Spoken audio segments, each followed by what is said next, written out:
Hi friends, നമ്മൾ ഇന്ന് വന്നിട്ടുള്ളത് 3 വിഭവങ്ങൾ അടങ്ങിയിട്ടുള്ള ഒരു കുഞ്ഞു വീഡിയോയുമായിട്ടാണ് കേട്ടോ. ഒരു മിനി വ്ളോഗ് എന്നും പറയാം. അമ്പലത്തിൽ നിന്നൊക്കെ കിട്ടുന്ന ഉപ്പുമാവ് ഉണ്ടല്ലോ, അത് കഴിക്കാൻ നല്ല ടേസ്റ്റ് ആണല്ലോ. ഇന്ന് എഴുന്നേറ്റപ്പോൾ തന്നെ ഒരു ആഗ്രഹം അമ്പലത്തിൽ ഉപ്പുമാവ് കഴിക്കാൻ. നിങ്ങൾക്ക് തോന്നാറുണ്ട് ഇങ്ങനെ അമ്പലത്തിലെ ഭക്ഷണം കഴിക്കാനുള്ളൊരു ആഗ്രഹം പെട്ടെന്ന് തന്നെ? ഉപ്പുമാവ്, അതേപോലെ തന്നെ സാമ്പാറും ചോറൊക്കെ കഴിക്കാനുള്ള. എനിക്ക് അങ്ങനെയാണ്, ഇടയ്ക്കൊന്ന് അമ്പലത്തിൽ നിന്ന് ഭക്ഷണം കഴിച്ചാൽ നന്നായിരിക്കും എന്നുള്ളൊരു തോന്നൽ ഇടയ്ക്കിടയ്ക്ക് വരും. എന്തോ ഒരു പ്രത്യേക ഒരു വൈബ്, ഒരു പ്രത്യേക ഒരു ടേസ്റ്റും ഒക്കെയാണല്ലോ. അപ്പോൾ ഇവിടെ മാവേലി സ്റ്റോറിൽ നിന്ന് വാങ്ങിച്ചു വെച്ചിട്ടുണ്ടായിരുന്ന റവ ഉണ്ട്. നമ്മൾ വലിയ തരിയുള്ള ഉപ്പുമാവ് റവ എന്ന് പറയുന്ന ആ റവയാണ് ഉപയോഗിക്കുന്നത്. അത്യാവശ്യത്തിന് വേണ്ട സാധനങ്ങളും ഒക്കെ ഉണ്ടായിരുന്നു. അപ്പോൾ ഉപ്പുമാവ് തന്നെയാണ് ഉണ്ടാക്കാമെന്ന് വിചാരിച്ചു. അപ്പോൾ റെസിപ്പി കാണുമ്പോൾ മനസ്സിലാവുന്നുണ്ടെന്ന് തോന്നുന്നു. ഇൻഗ്രീഡിയൻസ് എന്തൊക്കെയാണെന്നുള്ളത് വേണമെന്നുണ്ടെങ്കിൽ ഞാൻ ആഡ് ചെയ്ത് കൊടുക്കുന്നുണ്ട് കേട്ടോ. കമൻറ്റ് ബോക്സിൽ കൊടുക്കാം. ഈ ഉപ്പുമാവാകുമ്പോൾ പിന്നെ വേറൊന്നും വേണ്ട. പഴവും പപ്പടമൊന്നും ഇല്ലയെന്നുണ്ടെങ്കിലും ഇങ്ങനെ കഴിക്കാൻ നല്ല രസമാണല്ലോ. അപ്പോൾ എളുപ്പത്തിൽ ഉണ്ടാക്കുകയും ചെയ്യാം, ടേസ്റ്റുള്ള ആഹാരവും കഴിക്കുകയും ചെയ്യാം. ഈ റവയുടെ പാക്കറ്റ് പൊട്ടിച്ച സമയത്ത് കുറച്ച് കുട്ടികളുടെ ഫേസാണ് ഏറ്റവും മനസ്സിൽ ഓർമ്മ വന്നത് കേട്ടോ.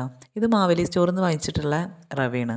അപ്പോൾ ഞാനിത് വാങ്ങിച്ച് കുറേ സാധനങ്ങളുണ്ട്. കുറച്ച് സാധനങ്ങളൊക്കെ കൂടെ വാങ്ങിച്ച് കവറിലൊക്കെ പിടിച്ചിട്ട് എനിക്ക് വണ്ടിയൊന്നുമില്ല. അപ്പോൾ ഒരു ഓട്ടോയോ അല്ലെങ്കിൽ വല്ല ബസ്സോ എന്തെങ്കിലും വരുന്നത് കാത്തിട്ട് തൂക്കി പിടിച്ചിങ്ങനെ നിൽക്കുകയാണ്. അപ്പോൾ അത് വഴി പോകുന്ന കുട്ടികൾ കണ്ടിട്ട് നോക്കി ഇങ്ങനെ ചിരിക്കുക.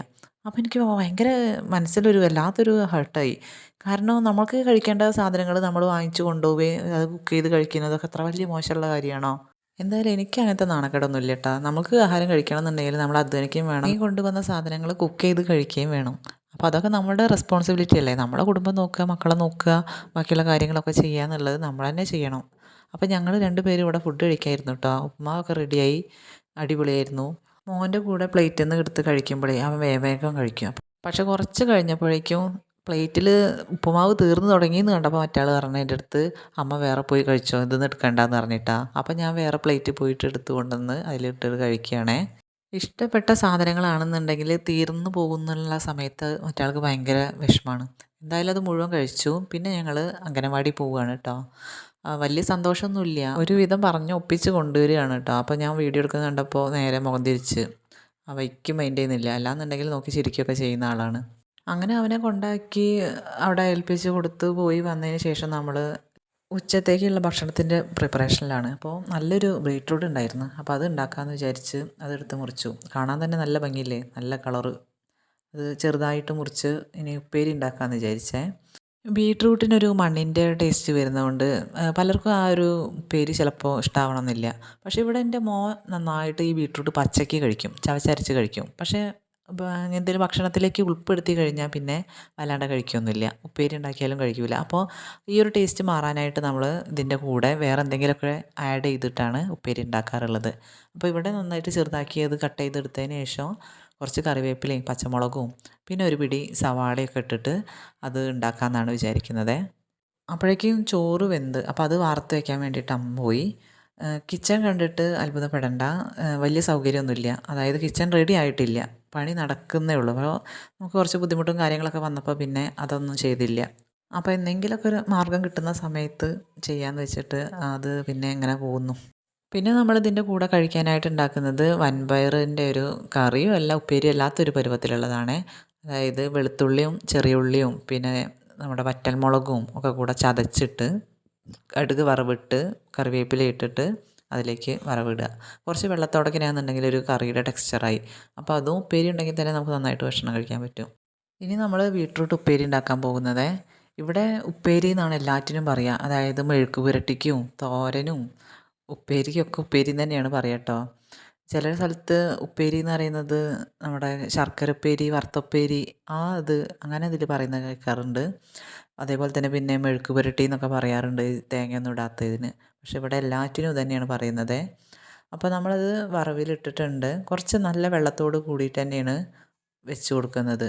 അപ്പോൾ എന്നാലേ നന്നായിട്ട് വേവുള്ളൂ. മറ്റേതൊരു ഇങ്ങനെ പച്ച കടിക്കുന്ന പോലെ ഫീൽ ചെയ്യും. അപ്പോൾ ഇത് നന്നായിട്ട് വെന്തിട്ട് അതിൻ്റെ വെള്ളമൊക്കെ അതിലേക്ക് പിടിക്കണം. ആ ബീട്രൂട്ട് വലിച്ചെടുത്തതിന് ശേഷം ഇതിൻ്റെ ഈ കളറൊക്കെ പോയിട്ട് നല്ല വെളിച്ചെണ്ണയുടെ നിറമായിട്ട് വരും. വെളിച്ചെണ്ണ ഇങ്ങനെ തെളിഞ്ഞ് വരുമ്പോൾ അപ്പോൾ നല്ലൊരു ടേസ്റ്റ് ഉണ്ടാവും ആ ഒരു പരുവത്തിലെടുക്കുമ്പോൾ. അങ്ങനെ നമ്മൾ ഫുഡ് കഴിക്കാൻ പോവുകയാണ് കേട്ടോ. അപ്പോൾ ഇതിൽ 2 വിഭവങ്ങളുണ്ടല്ലോ, അതാണ് ഞാൻ ഇപ്പോൾ കാണിച്ചു തരുന്നത്. മോര് കറിയും പുളിയിഞ്ചിയും തലേ ദിവസത്തെയാണ് ഈ 2 എണ്ണം ഇപ്പോൾ ഉണ്ടാക്കിയതും.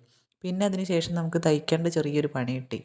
2 ചുരിദാർ നേരെയാക്കാനുണ്ടായിരുന്നു. അപ്പോൾ നമ്മൾ ഇത് മീഷോയിൽ നിന്ന് വാങ്ങിയിട്ടുള്ള പ്രോഡക്റ്റാണ് കേട്ടോ. പക്ഷേ ഇത് അത്ര യൂസ്ഫുൾ ആയിട്ട് എനിക്ക് തോന്നിയിട്ടില്ല. നൂലൊക്കെ പഴയതുപോലെ നമ്മൾ മെഷീനിൽ അടിക്കാൻ തീരെ പറ്റില്ല. കൈത്തുന്നലാണെന്നുണ്ടെങ്കിൽ കുഴപ്പമില്ല. ഇത് മെഷീനിൽ ഇടുന്ന സമയത്ത് വേഗം വേഗം പൊട്ടി പോവുകയാണ്. ബാക്കിയുള്ള സാധനങ്ങളൊന്നും കുഴപ്പമില്ല. പക്ഷേ നൂല് പറ്റെ മോശമാണ്. അപ്പോൾ നമ്മൾ വേറെ നൂലൊക്കെ വാങ്ങിച്ച് വെച്ചിരിക്കുകയാണ് കേട്ടോ. മെഷീൻ അടിക്കാൻ വേണ്ടിയിട്ട് നൂലൊക്കെ ഇട്ട് അതിന് ശേഷം നമ്മൾ അടിക്കാൻ നോക്കുന്ന സമയത്ത് മോൻ അതിൻ്റെ അടുത്ത് എപ്പോഴും പരിസരത്ത് ഇരിക്കുന്നത് കാണാം. അപ്പോൾ എന്തൊക്കെയോ ചെയ്ത് വെച്ചിട്ടുണ്ട്. അടിക്കാൻ പറ്റുന്നില്ല, മെഷീനിൽ തയ്യൽ പിടിക്കുന്നില്ല. അതുപോലെ തന്നെ അതിൻ്റെ ചരട് വലിച്ചിട്ടിട്ടുണ്ട്. അപ്പോൾ കുറേ എന്തൊക്കെയോ പരിപാടി മൂപ്പരാൾ ഒപ്പിച്ച് വെച്ചിട്ടുണ്ട്. അപ്പോൾ അതൊക്കെ നേരാക്കിയതിന് ശേഷം നമ്മൾ തയ്ക്കാനുള്ള ഒരുക്കത്തിലാണേ. പിന്നെ വീഡിയോ കണ്ടതിന് ശേഷവും അഭിപ്രായമൊക്കെ പറയണേ. ലൈക്ക് ചെയ്യുക, സബ്സ്ക്രൈബ് ചെയ്യുക. ഇനിയിപ്പോൾ നിങ്ങളുടെ അഭിപ്രായം എന്തായാലും ഇഷ്ടമായാലും ഇല്ല എന്നുണ്ടെങ്കിലും കുറേ പോരായ്മകളുണ്ട്. നമുക്ക് അതിന് വേണ്ട എക്യുപ്മെൻറ്റ്സ് സാധനങ്ങളൊന്നുമില്ല. നമ്മളൊരു ജസ്റ്റ് ഒരു 4G ഫോണാണ് കയ്യിലുള്ളത്. അപ്പോൾ അത് വെച്ചിട്ട് നമുക്ക് കൊണ്ട് പറ്റുന്ന രീതിയിലുള്ള വീഡിയോസൊക്കെയാണ് എടുക്കുന്നത്. മനസ്സിന് സന്തോഷം കിട്ടുന്ന എന്തെങ്കിലുമൊക്കെ കാര്യങ്ങളിൽ നമ്മൾ എൻഗേജ്ഡ് ആവുന്ന സമയത്ത് കുറച്ചൊക്കെ നമ്മുടെ വിഷമങ്ങളും കാര്യങ്ങളൊക്കെ നമുക്ക് മറക്കാൻ പറ്റുമല്ലോ. അപ്പോൾ അതാണ്. ഓക്കേ.